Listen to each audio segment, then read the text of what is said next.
दोस्तों नमस्कार। भारतीय जनता पार्टी के लोग देश के अंदर सभ्यता और संस्कृति की बातों का बखान करते रहते हैं। लेकिन आपने देखा होगा 5 नवंबर के दिन, दीपावली के अगले ही दिन, देश के प्रधानमंत्री माननीय नरेंद्र मोदी जी केदारनाथ गए थे। केदारनाथ जब वो गए थे तो केदारनाथ के अंदर जूतों सहित कालीन पर घूम रहे थे। जब उन्होंने केदारनाथ भगवान की पूजा की, उस समय केदारनाथ भगवान की मूर्ति को दिखाने के बजाय गर्भगृह के अंदर अपने साथ में मीडिया को ले गए। जबकि गर्भगृह के अंदर ये साफ मना होता है कि कोई भी व्यक्ति वहाँ फ़ोटो नहीं खींच सकता। लेकिन प्रधानमंत्री महोदय ने वहाँ की जो संस्कृति है केदारनाथ की, उसको तार तार करने का काम किया। और वहाँ के जो पुरोहित हैं, उनके मना करने के बावजूद भी केदारनाथ के भगवान के देश की जनता और विदेशों में दर्शन कराने के बजाय ये दिखाने का प्रयास किया गया कि नरेंद्र मोदी इस तरह से केदारनाथ की पूजा करते हैं। और इसी का परिणाम ये हुआ कि अगले 15 दिन के अंदर ही नरेंद्र मोदी को देश के किसानों सहित देश की आम जनता से 3 कृषि कानून बिल पर माफ़ी मांगनी पड़ी। तो मैं देश के प्रधानमंत्री से पूछना चाहता हूं कि जब ये कृषि कानून बिल सही था तो वापस क्यों लिया, और गलत था तो क्यों लागू किया।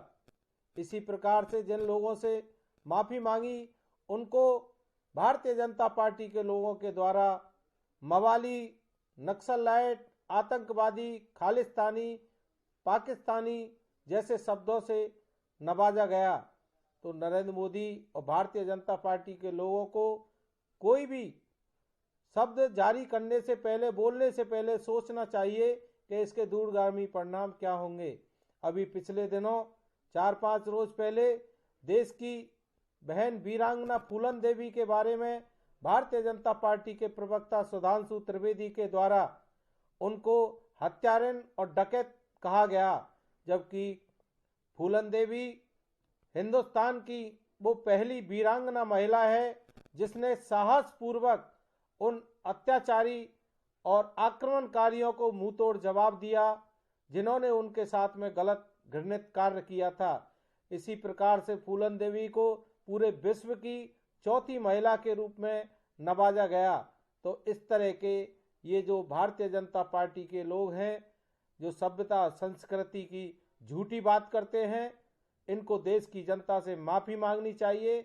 और आगे कभी भी भविष्य में इस प्रकार के वक्तव्य देने से पहले 10 बार सोचना चाहिए कि हम सभ्यता और संस्कृति की बातें करते हैं, लेकिन हम उन पर खड़ा नहीं उतरते हैं। कई बार भारतीय जनता पार्टी के लोगों के द्वारा जो महिलाओं के साथ में बलात्कार, अत्याचार होते हैं, उन पर भी घिनौने कृत्य और घिनौने शब्दों से नवाजा जाता है। कई बार भारतीय जनता पार्टी के नेताओं के द्वारा ये कहा जाता है कि जब लड़कियां कम कपड़े पहनेंगी तो बलात्कार को निमंत्रण देंगी। तो इस तरह की भाषा का उपयोग करके ये अपनी हकीकत का जो इनका चेहरा और चरित्र है, उसको जनता के सामने बखूबी दिखाना चाहते हैं।